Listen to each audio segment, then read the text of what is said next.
مبارك جاء التخرج بعد كفاح، جاء أرسل عمر من بعد كذا، وطالت أيام صبري وجراح، جاء سعدا باسما من الثمر، وتبسمت كل الدنيا ببهجة، الجند ولى والتفوق من حضر، مبارك بكل السرور يزكها، إلا المنال إذا يزيد مع النظر، فالحمد ربي دائما من القضاء، لولاه ما جاء طموحا انقضى، لولاه ما جاء طموحا انقضى. جاء التخرج بعد كفاح، جاء أرسل عمري من بعد كذا، وطالت أيام صبري وجراح، جاء سعدا باسما من الأغر، وتبسمت كل الدنا ببهجة، الجود ولى التفوق قد حضر.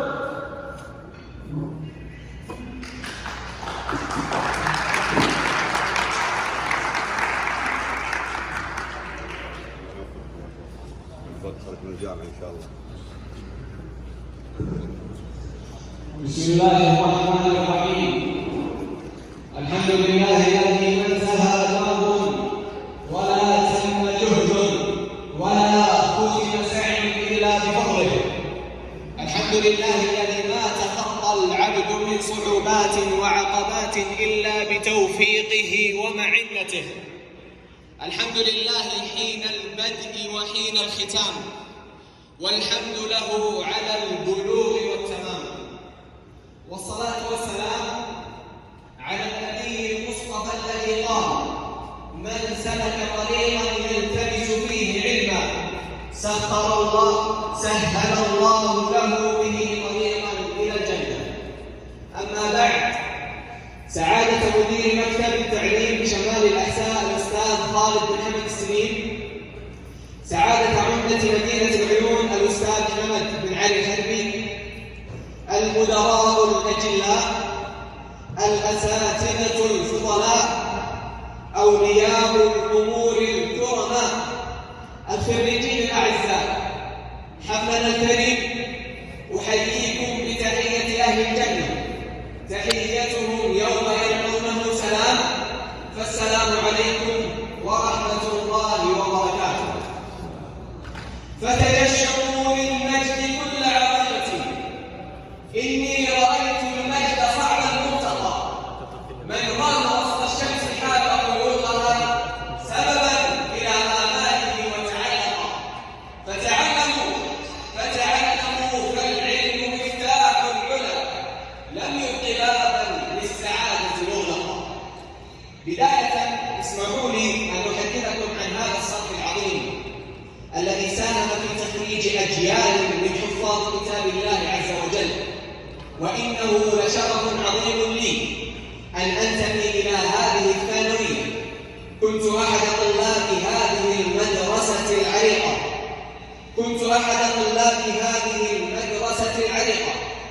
وكانت سببا لي بعد الله سبحانه وتعالى أن أتم حفظ كتاب الله. وها أنا اليوم أشارك في حفل تخريج الدفعة الأخيرة بكل فخر واعتزاز. وها هي ثانوية الإمام خلاد لتحفيظ القرآن الكريم بمدينة العيون، تختتم مسيرتها العطرة منذ 1416 للهجرة بتخريج آخر دفعة مكونة من 17 طالبا ولله الحمد في هذا العام الجاري 1444. حضورنا الكريم خير ما نفتتح به آيات من كتاب الله يتلونها على مسامعكم الطالبان الخريجان حمد بن زيد الزيد برواية حفص عن عاصم، والطالب الخريج عبد الرحمن بن أحمد البخيت برواية الدوري عن أبي عمرو، فليتفضلان مشكورا.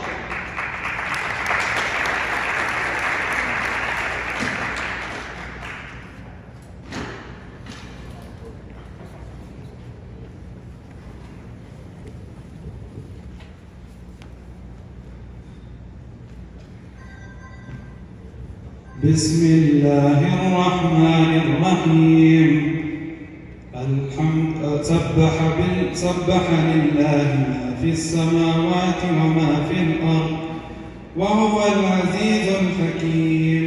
هو الذي أخرج الذين كفروا من أهل الكتاب من ديارهم لأول الحشر ما ظننتم أن يخرجوا وظنوا أنهم مانعتهم حصونهم من الله فأتاهم الله من حيث لم يحتسبوا وقذف في قلوبهم الرعب يخربون بيوتهم بأيديهم وأيدي المؤمنين فاعتبروا يا أولي الأبصار.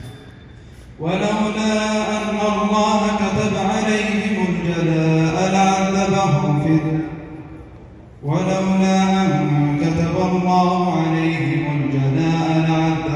في الدنيا ولهم في الآخرة عذاب النار.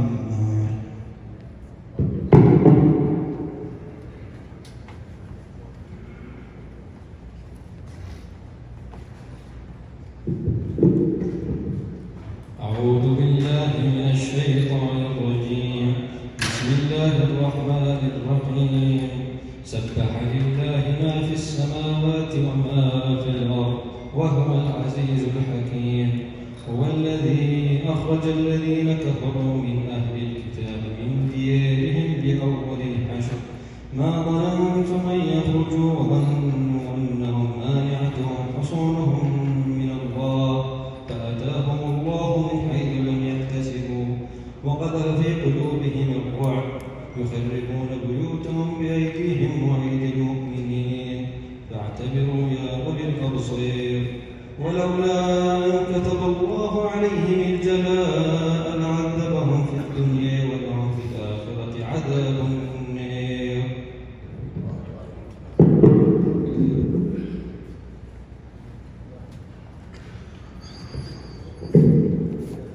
إن المعلم للشعوب حياتها ودليلها وعطاؤها المتفاني. فإذا سألت عن الشعوب فلا تسل عن غير هاديها فذاك المهدي. لم يكن هذا الإنجاز أن يتم إلا بفضل من الله ثم من المعلمين الذين لم يبخلوا بتقديم أي معلومة لنا خلال فترات الدراسة. فشكرا لكل معلم سخر وقته وجهده في بناء جيل واعد يساهم في خدمة الدين وبناء الوطن والمجتمع. كلمة المعلمين يلقيها نيابة عنه الأستاذ مبارك بن خليل العسكر فليتفضل مشكورا.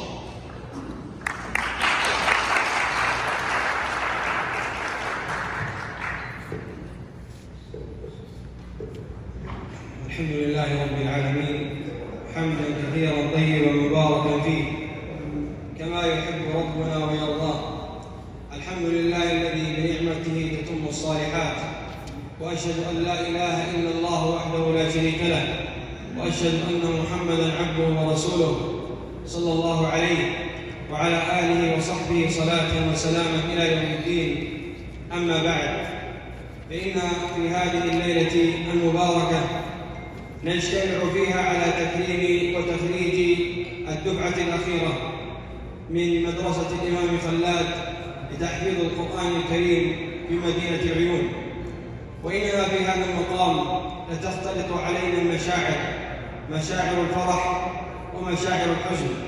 مشاعر الفرح بتخريج هذه الكوكبة النيرة المتفوقة المتميزة، ونفرح لفرحهم ونرجو لهم مستقبلا زاهرا تقر به أعيننا بإذن الله عز وجل، صالحين مصلحين بمجتمعهم. وأيضا يأتينا شعور الحزن بفراقهم وبفراق هذه المدرسة العريقة التي استمرت نحو من 30 سنة في تخريج الخاتمين والحافظين والمتفوقين والخادمين لهذا المجتمع في شتى أنواعه وشتى مسائله. وإن هذا فخر لهذه المدرسة أنها خرجت أجيالا كثيرة ولله الحمد والمنة نافعة وصالحة مصلحة بهذا المجتمع. فإن ثانوية الإمام خلال قد بدأت من عام 1416 واستمرت إلى هذه السنة، وتخرجت منها الدفعات الكثيرة التي نسأل الله سبحانه وتعالى أن ينفع بها البلاد والعباد. وكان من رمز الوفاء في هذا اللقاء وفي هذا التكريم أن نجمع جميع المدراء الذين مروا على مدرسة تحفيظ القرآن سواء في الابتدائي أو في المتوسط أو في الثانوي، في أبي عمرو البصري، في البيهقي، وفي الإمام خلال، لما لهم من فضل بعد الله عز وجل في تخريج هذه الأجيال وتأسيس هذه اللبنات التي تخدم المجتمع بكل أطيافه.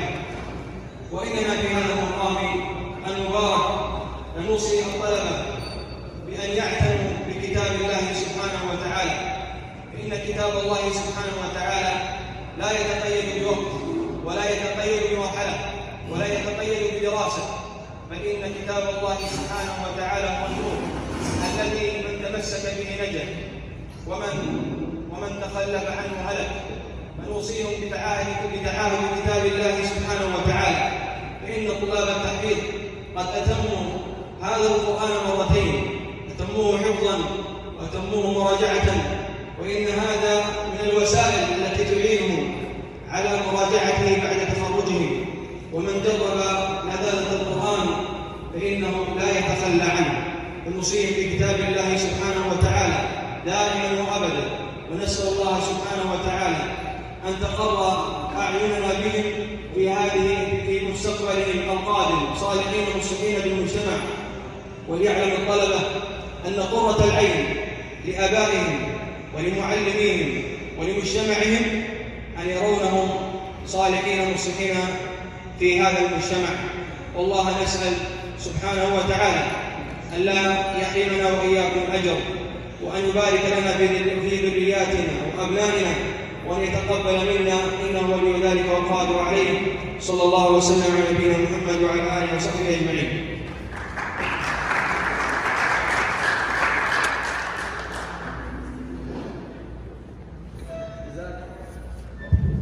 جزاك الله خير. حفلنا الكريم ها هي مسيرة 12 عاما تطوي صفحاتها الأخيرة، وها هم الخريجون يعتلون عتبات التخرج ليتموا تلك الرحلة، والله نسأل لهم التوفيق والسداد. فاليوم يغلقون صفحة ويفتحون أخرى تخط بآمال وأحلام. نترك الكلمة الآن لفرسان هذا الحفل. يتقدم الخريج مسفر بن يحيى الحربي ليلقي كلمة الخريجين.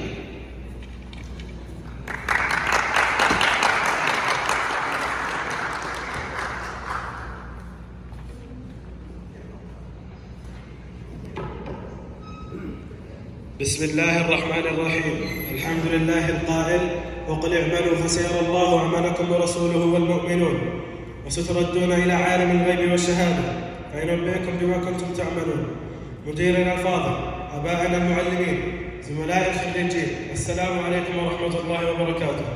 أما بعد، إنها لمدعاة غبطة وسرور أن أقف وزملائي الخريجون في هذا المساء المهيب بختمنا لكتاب الله وتفوقنا وتميزنا وتخرجنا من المرحلة الثانوية. نطاول السماء فخرا ونناطح السحاب اعتزازا لكوننا الدفعة الأخيرة من ثانوية الإمام خلاد لتحفيظ القرآن الكريم بمدينة العيون. المعلمين الأفاضل، نسجي لكم سحائب الشكر والامتنان غادقة بوابل من العرفان، فأنتم أوصلة العلم أوسط متاهات الجهل، أنتم نجمة الشمال في حلقة الليل الدامس، أنتم المزارعون في حقل العلم ونحن الحصاد. مهما قال المقال، وألفنا من الكتب الطوال، وبنينا من أبيات الشعر ناطحات جبال، سيبقى علمكم طيب الخصال حصيدا لمن بعدنا من الأجيال. فشكر الله لكم سعيكم. أهالينا الكرام، إلى الأم التي لم يجف ريقها من الدعاء وسهرت ليالي من أجل سعادة أبنائها، إلى الأب الذي لم يجف عرق جبينه الطاهر، إلى الأخوة الزملاء، حيث كنا عائلة واحدة مثل الجسد الواحد يشد بعضنا بعضا، تختلط مشاعر الفرح والسرور بمناسبة التخرج مع مشاعر الحزن على فراق الأحبة. أتمنى لجميع الزملاء التوفيق في حياتهم المقبلة. فاليوم اختتمنا رحلة في بحر العلم المدرسي، وأمامنا بحار عدة لنخوض فيها مغامرات أخرى. أشكر إدارة المدرسة على كل مجهوداتها المبذولة لتطوير أبنائنا الطلبة، فما شاهدنا منهم إلا كل إعانة ومساعدة.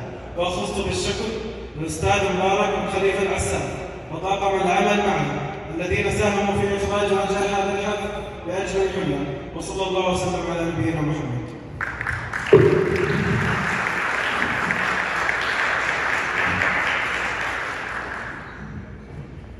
باقات من الود وباقات من الحب نهديها لآبائنا وأمهاتنا، فهم العون بعد الله عز وجل فيما وصلنا له اليوم، ولله الحمد. يتفضل الوالد عبد الرحمن بن مبارك السليم ليلقي كلمته نيابة عن أولياء الأمور.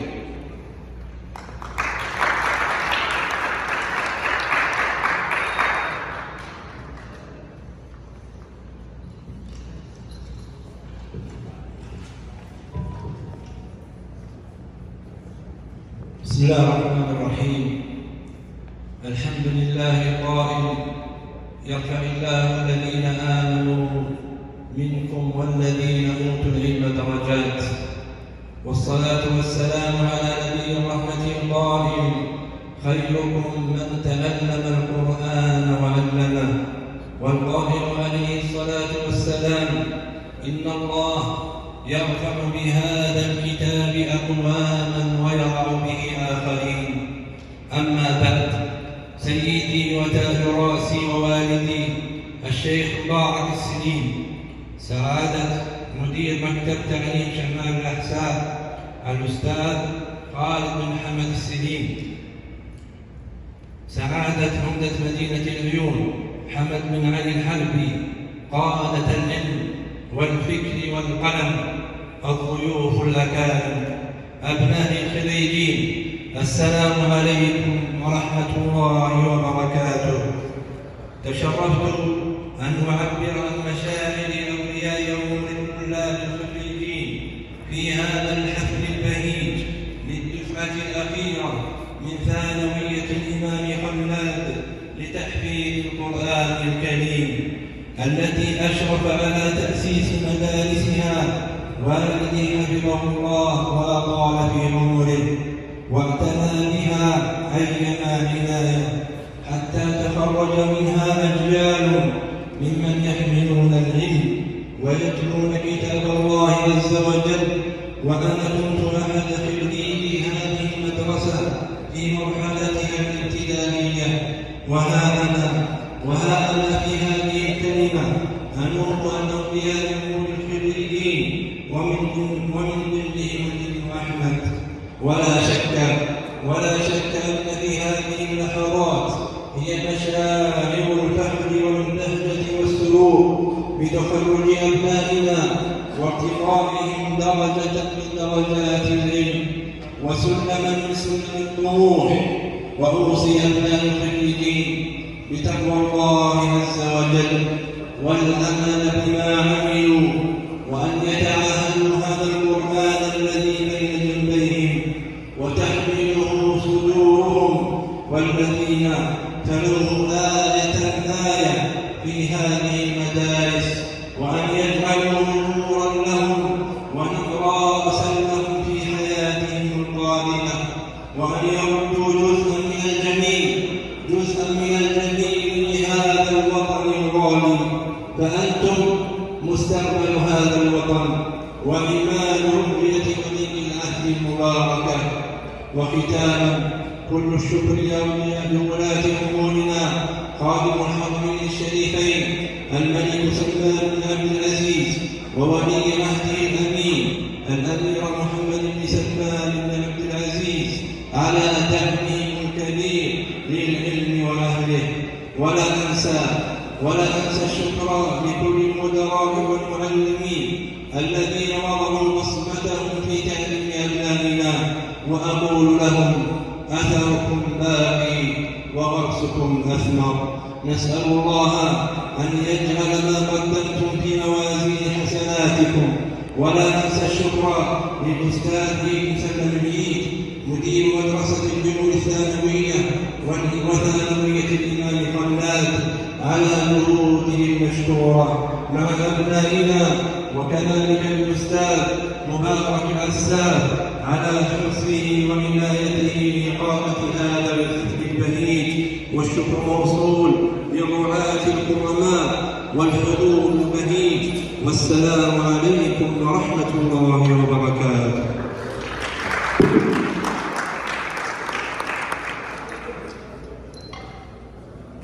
مبارك بكل السرور أزفها مثل الهناء إذا يجيء مع المطر، فالحمد ربي دائما من الفضل، لولاه ما جاء الطموح المنتظر، لولاه ما جاء الطموح المنتظر.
الحمد لله على البلوغ والتمام. وصدق رسول الله صلى الله عليه وسلم حينما قال: خيركم من تعلم القرآن وعلمه. فجزى الله كل من ساهم في تعلم وتعليم كتاب الله عز وجل خير الجزاء. حفلنا الكريم يتقدم الآن مدير مكتب التعليم بشمال الأحساء الأستاذ خالد بن حمد السليم ليلقي كلمته.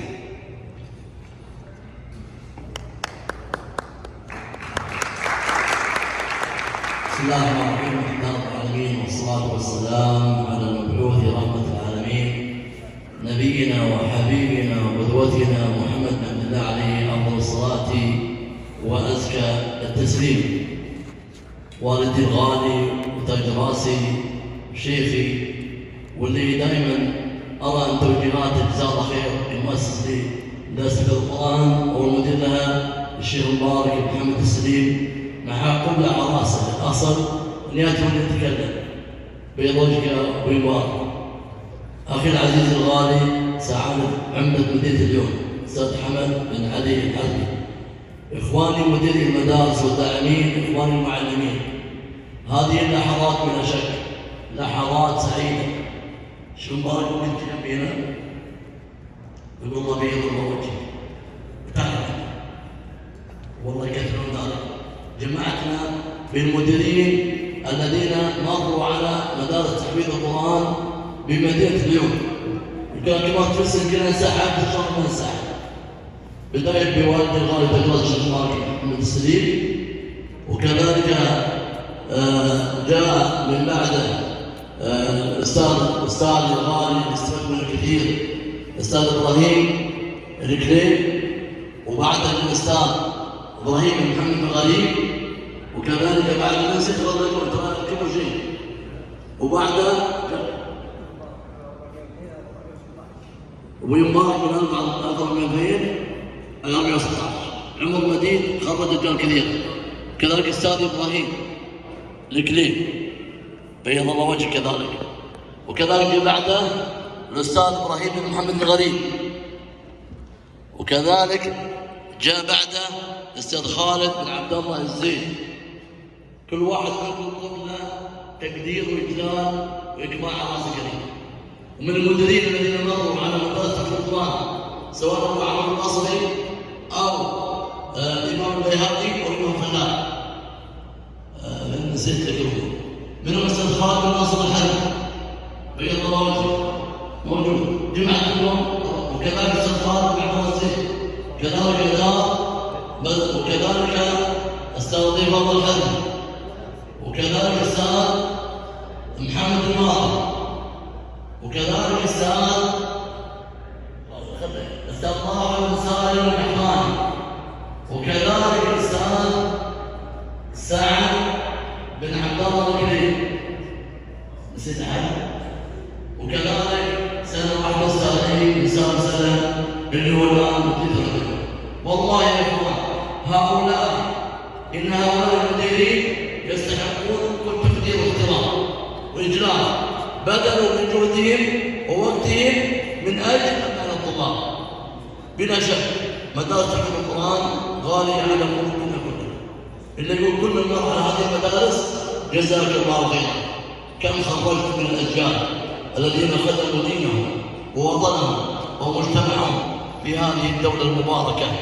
وأما بنعمة ربك فحدث بقيادة سيدي خادم الحرمين الشريفين الملك سلمان بن عبد العزيز رحمه الله تعالى، وسيدي أعظم الرؤية صاحب السمو الملكي الأمير محمد بن سلمان بن عبد العزيز حفظه الله تعالى.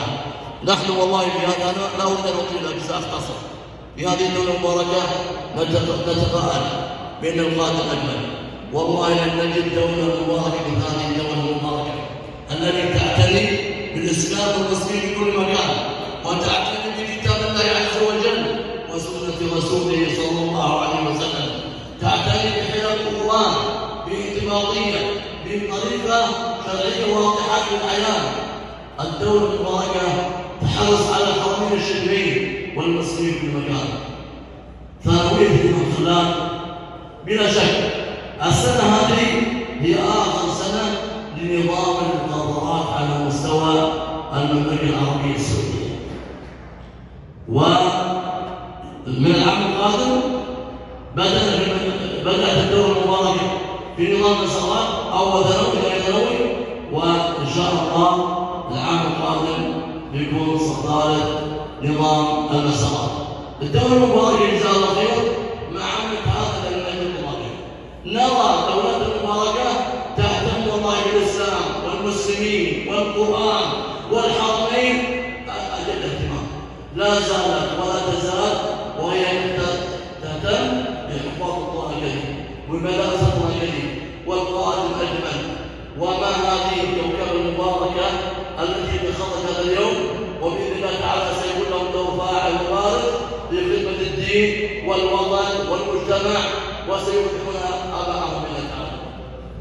من الجميل من خلال التتبع والاستقرار والدراسة وجدت بأن الطلاب الذين اعتنوا بحفظ كتاب الله عز وجل حفظا صحيحا ومن رعاهم على منهج سليم واضح تجدهم هم الذين يفوزون على مستوى العالم، هم الأوائل، هم المسؤولين. شكرا سنة أحب أنوه شوي تنويه من المدرسة بداية عن بين الله وجه السلام. هذا كيف تسأل يا محمد؟ أول دفعة خلقناها إحنا، أول دفعة. أنت وكيل ولا؟ وكلام في الإدارة. أنت المدير والأستاذ عبد الوكيل. بين الله وجهه. قبل أعراف محمد أبو الشيخ عاصم. أنا قايل أنا أحمد اسمه بس رجال. إن شاء الله. طبعا الآن بعد ذلك سنة خلال بعد انتقال دورة الطيور تنويع تحدثنا عن السعودية انتقال الدورة العامة، كذلك ما ننسى الأستاذ القدير الأستاذ عبد الواحد بن سعد الدين بعد كان له، وكذلك الأستاذ عيد بن سالم بن سالم العيد. عموما بيض الله وجهه والقائد المجد، وأن يوصي نفسي أوصي إخوان الله دائما الحرص على المجالس التي ترتقي إلى الدين أخلاقا ودينا وعقيدة وبعد نظر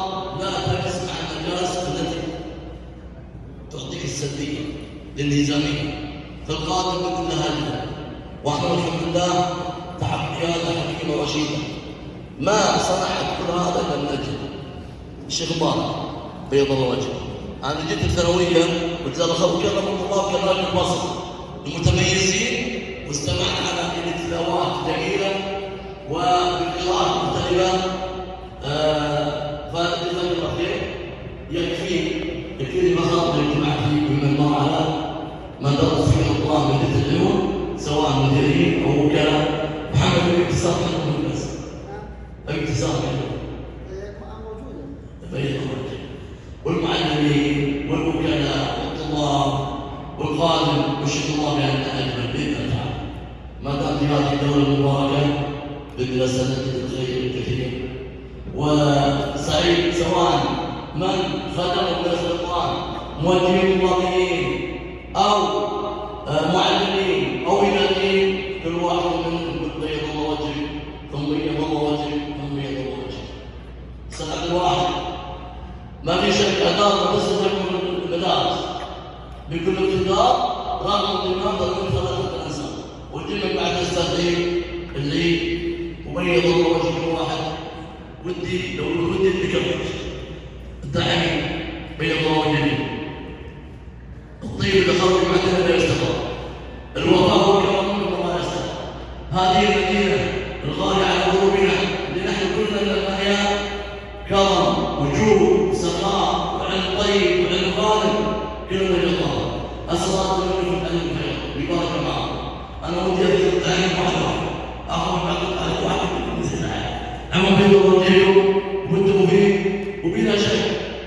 اخر وصيه والله من السعاده كل السعاده في العنايه بكتاب الله عز وجل والحرص على سنه الله وسلم الصحيحه. هنا السعاده. يكفي الحديث ان الله يضع من الكتاب اقواما ويضع باخرين. وفق الله الجميع وانا والله من السعداء بتواجدي معكم والسلام عليكم ورحمه الله.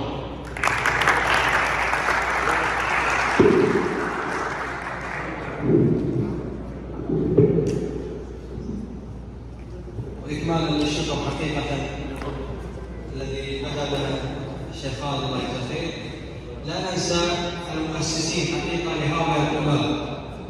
وفي الحقيقة مدرسة تحفيظ القرآن الكريم مدرسة أبي عمرو البصري من أفضل المدارس، بل ما نريد أن نغلط المدارس أخرى كان من وجهة نظري أحسن مدارس التأسيس. أقول هذا لأننا لمسنا هذا في الطلاب الذين يأتون من أبي عمرو البصري إلى الإمام البيهقي والإمام خلاد. وهنا أوجه الشكر إلى المؤسسين، إلى المعلمين الذين نحسبهم والله حسيبهم ولا نزكي على الله أحدا أنهم مخلصون في عملهم. الأستاذ مهدي بن سالم الناشي، والأستاذ فيصل بن سلمان الغريب، والأستاذ صالح بن أحمد سعيد، والأستاذ سعد بن محمد العمر. يقول بيض الله وجهكم على هذه الأجيال. وما ترونه اليوم هو ثمرة من الثمرات التي بذرتموها. وفي الحقيقة الطلاب ذكروكم بالاسم حتى تحضروا هذا الحفل وترون هذا الحصاد وهذا الجمال الذي ترونه أمامكم.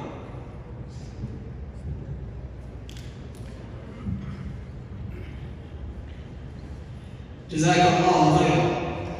ونختم حفلنا المبارك بعرق من المسك والريحان، أبيات شعرية يلقيها الشاعر الأديب سامي بن أحمد القاسم، فليتفضل مشكورا.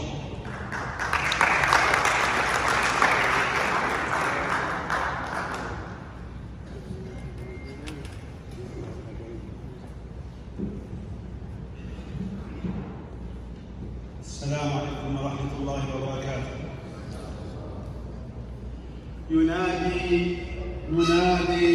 ينادي نديم الفضل هل من مسابق، وهل من سميع أو مجيب لطارق؟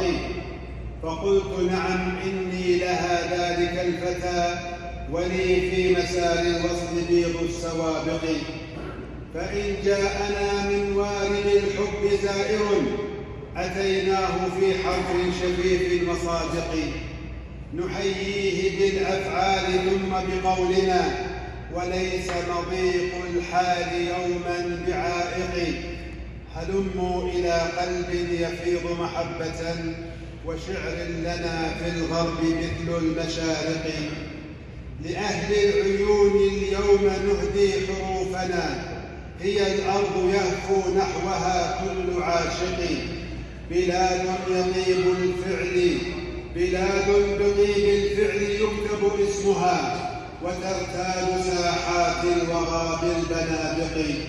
سأنثر أبياتي لأبطالها هنا، شباب زكت أفعالهم بالوثائق. وأمدح ذا القربى وغير قرابتي، وما بي عيب من خصال المنافق. أسوق لتاج العز مدحي منمقا، وأهدي حروفا كالزهور العوابق. وأهديهم الأبيات فاضت حروفها بكل جميل بالمحبة سابق. وتحمله بيض الحمائم صافيا على ورق من عابقات الزنابق. وهنأت في الحزب الكريم شبيبة، وكادر تعليم لطيف وحاذق. بمدرسة رسم الإمام يزينها، وخلاد اسم فيه واسم الحدائق. فأكرم بدار العلم طاب شعارها، بتكريم حفاظ كرام الطرائق.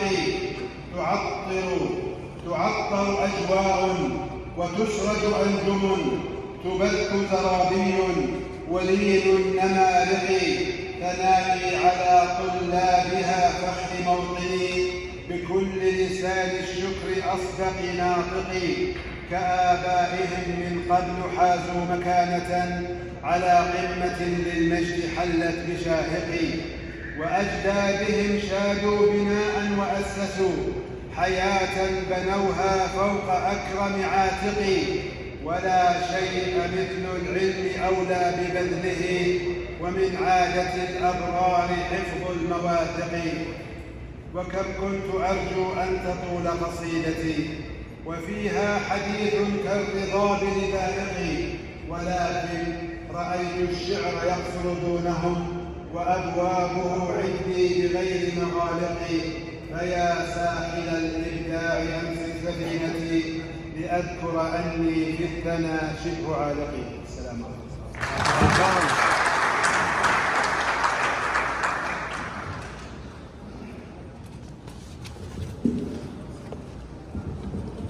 لا فضل فوق أبا أنس. والآن ننتقل إلى فقرة التكريم. ندعو مدير مكتب التعليم شمال أحساء الأستاذ خالد بن حمد السليم، وسعادة مدينة العيون الأستاذ حمد بن علي الحلبي يكرم بداية من داعية.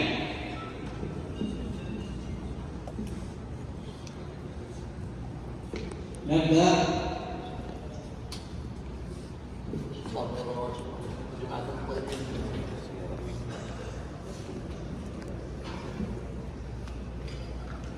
بالشيخ سعد بن حمد الغريب الشديد.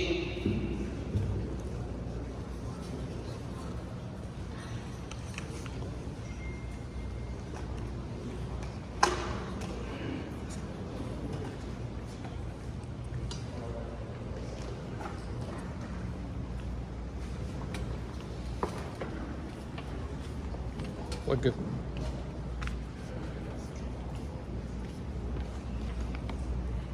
الأستاذ فهد بن محمد الحمام.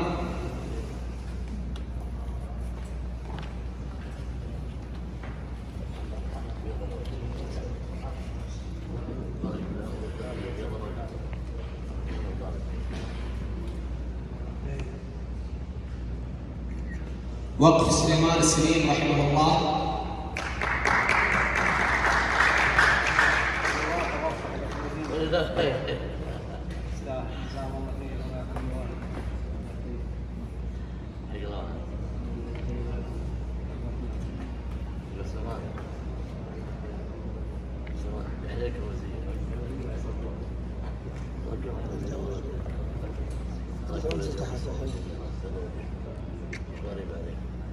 الأستاذ رأفت بن علي سفيعي.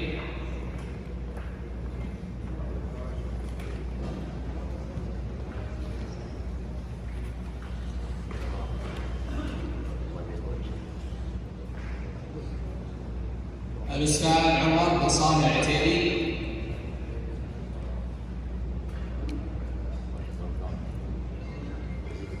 الأستاذ فايز بن خليل العساف.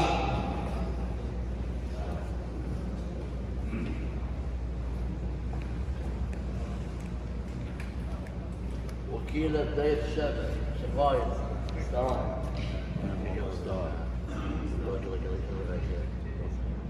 الأستاذ خالد بن ناصر الحلبي.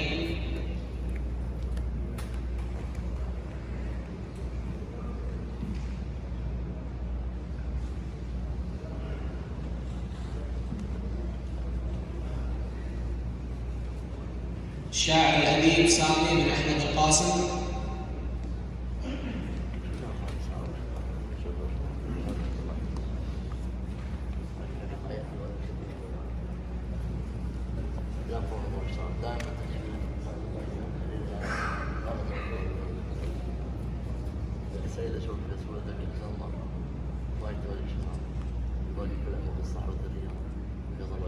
محدثكم مقدم الحفل عبد الله بن خالد العمر.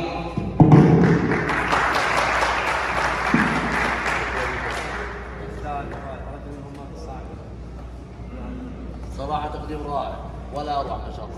ثقة بالنفس. تحية إلى يا إخوان. استاهل.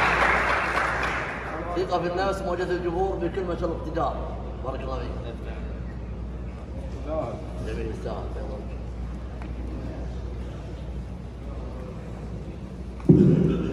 وقبل ما نبدأ في تكريم الخريجين جايبين هدية للشيخ مبارك بن خليل العساف. يكون عندنا تقدم أحمد عبد الرحمن السليم عبد الرحمن الخيتي يقدموها نيابة عن إخوان الخريجين.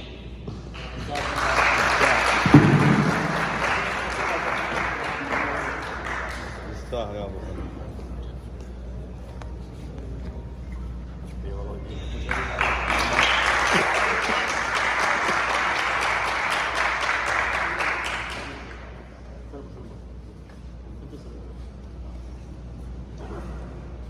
تاج مبارك والله بيض الله عليك سنة مبارك. بارك الله فيك. يستغربوا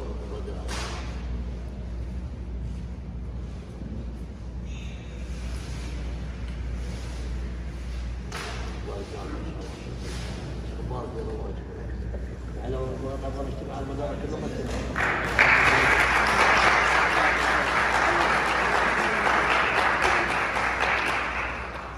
نبدأ بتكريم الخريجين.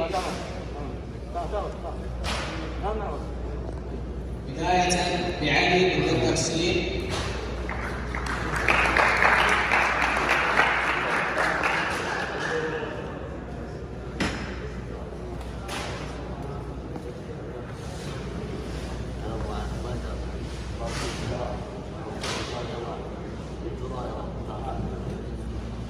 الطالب الخريج عبد الرحمن بن سعد العيسى.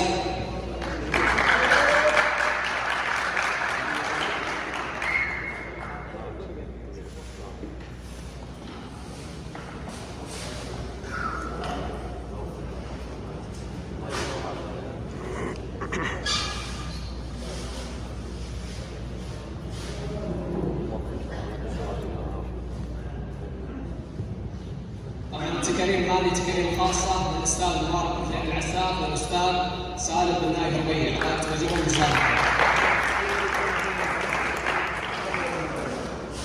اللي راحوا بس يا جماعة يجون. الدروع.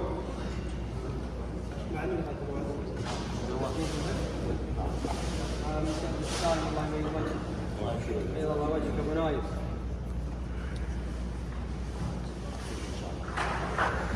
طالب الخريج محمد بن فؤاد السليم.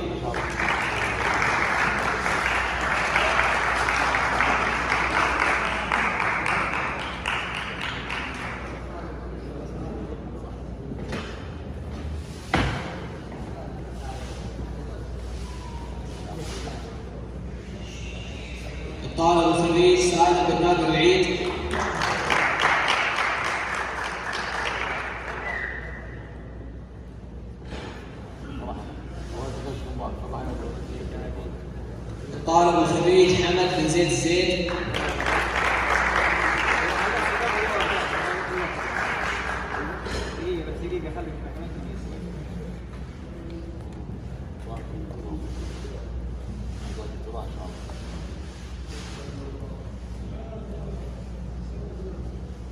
الطالب الخريج حمد بن فهد الزيد.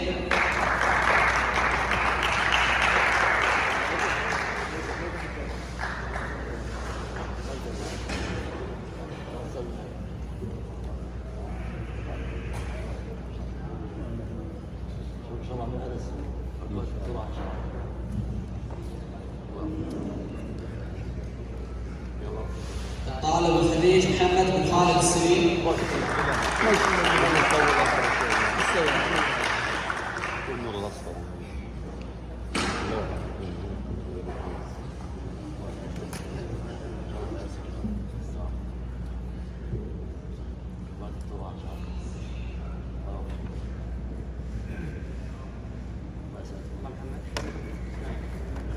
الطالب الخريج عبد العزيز بن سعود الزيد.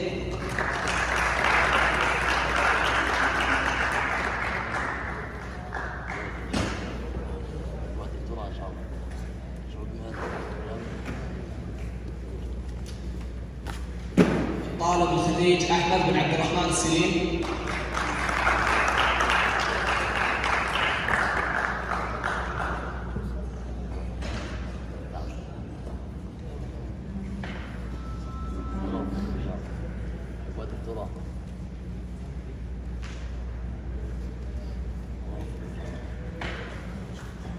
الطالب الخريج مسفر بن يحيى الحبي.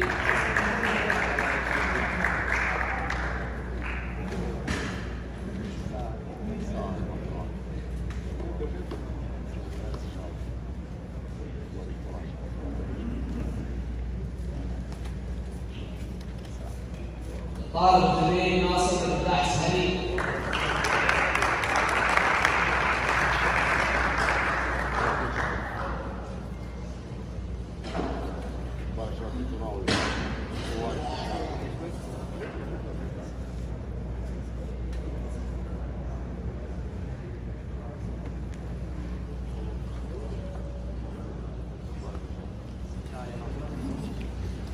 الطالب الخريج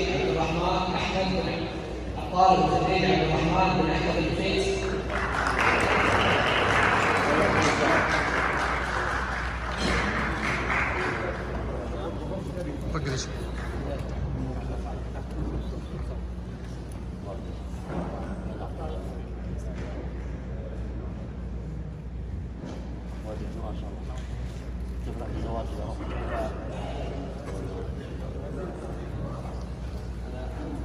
الطالب الخريج عبد العزيز بن حمد السليم.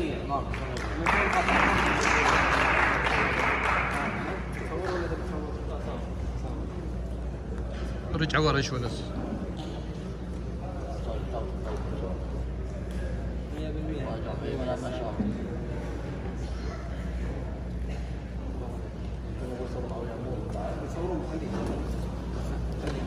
الطالب الخريج جاسم السليم.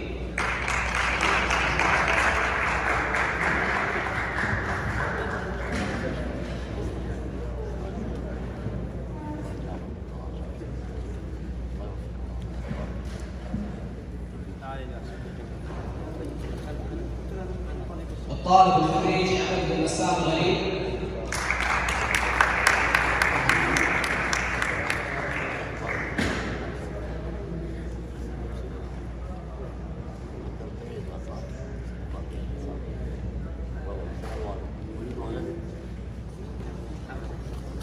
الطالب الخريج سامي بن محمد السليم.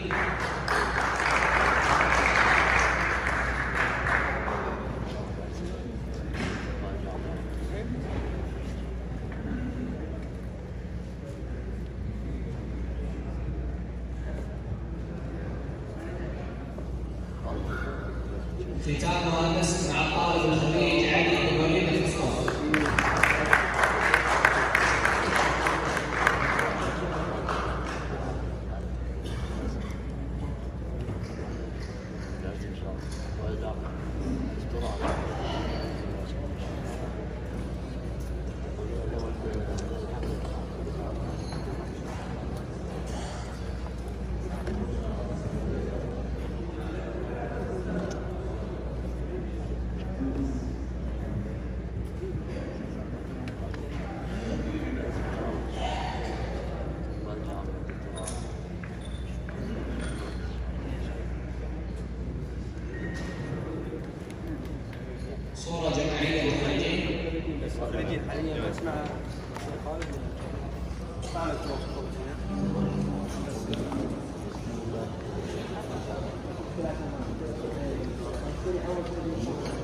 يلا شباب.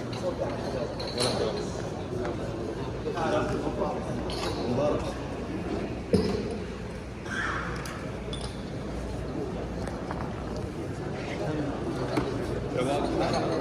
عمر عزيز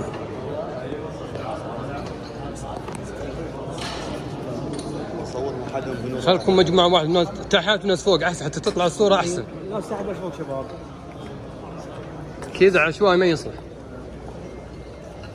الناس قدام هنا تحت ما يصلح الطولة كلها.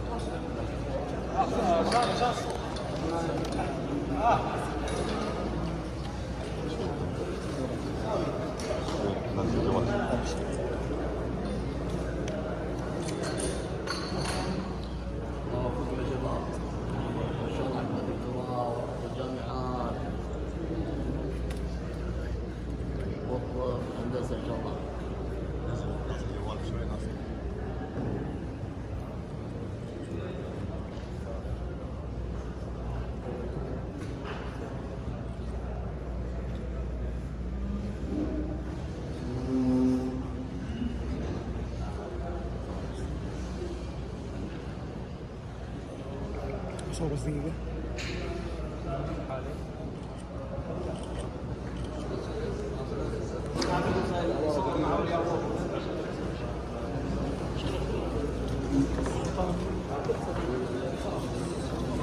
شباب هنا مع الله.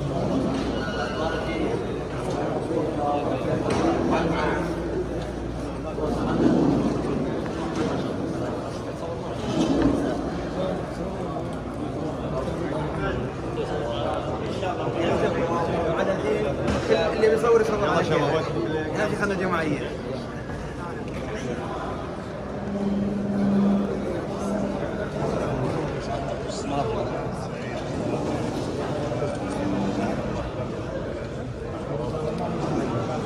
عزيز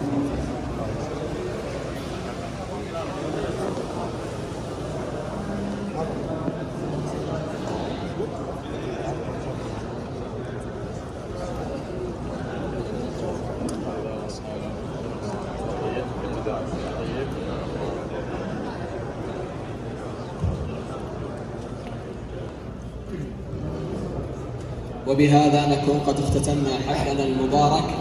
شكرا للداعمين، شكرا للحضور، شكرا لاولياء الامور وكل المباركه، ونتمنى التوفيق والسداد لزملاء الخريجين. ولحد يمشي الجماعه دقيقه بس عيشوا معنا. حياكم الله، السلام عليكم ورحمه الله وبركاته.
سامي الثاني وين؟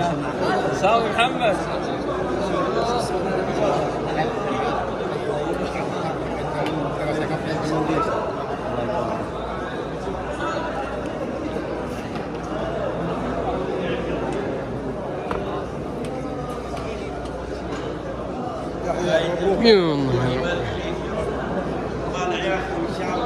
الله يواجه وياكم يا رب. الله يحفظك يا شيخ.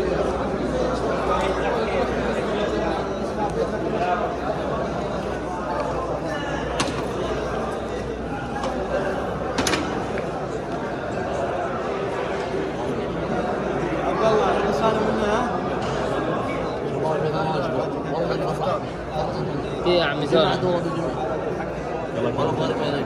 عسى الله الشواء عاد طلب عنده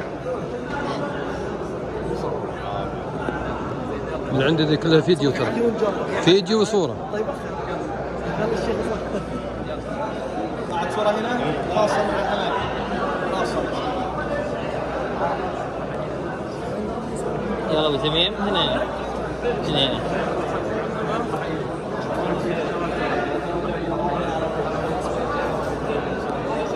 هنا ابو علي. راح تعلم هنا وين ما تعب زيك. اوكي بارك ان شاء الله. لا والله كل واحد هنا عين. نور يا هلا والله والله يا خال نور يا خال. عساك على الدول الخال.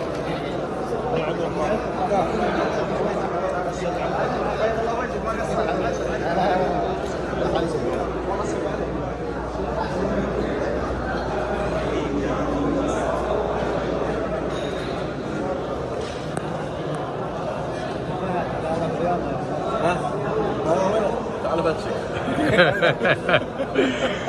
كيف حالك؟ عساك طيب، عساك بخير.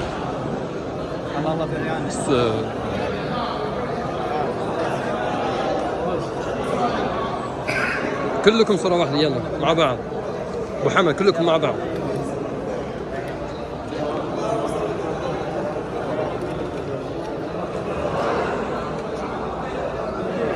واو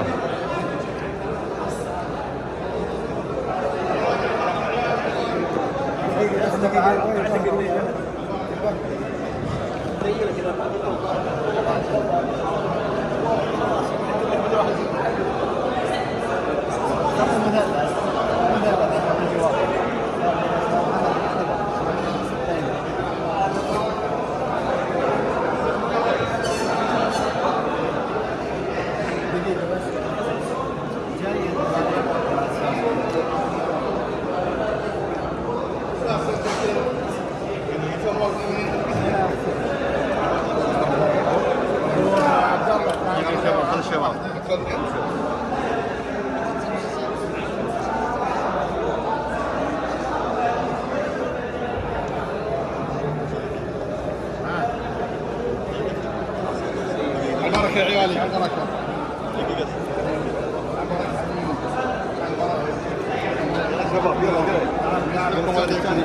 حبيبي معهم.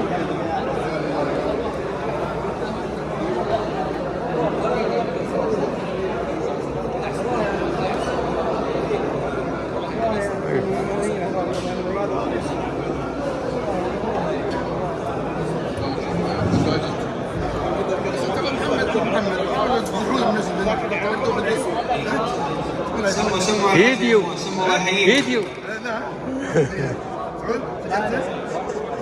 انا خاطرك ما تخاف. انا خاطرك ما تخاف. والله ما خاف انا بس اللي الحكمتين ولا تنوع.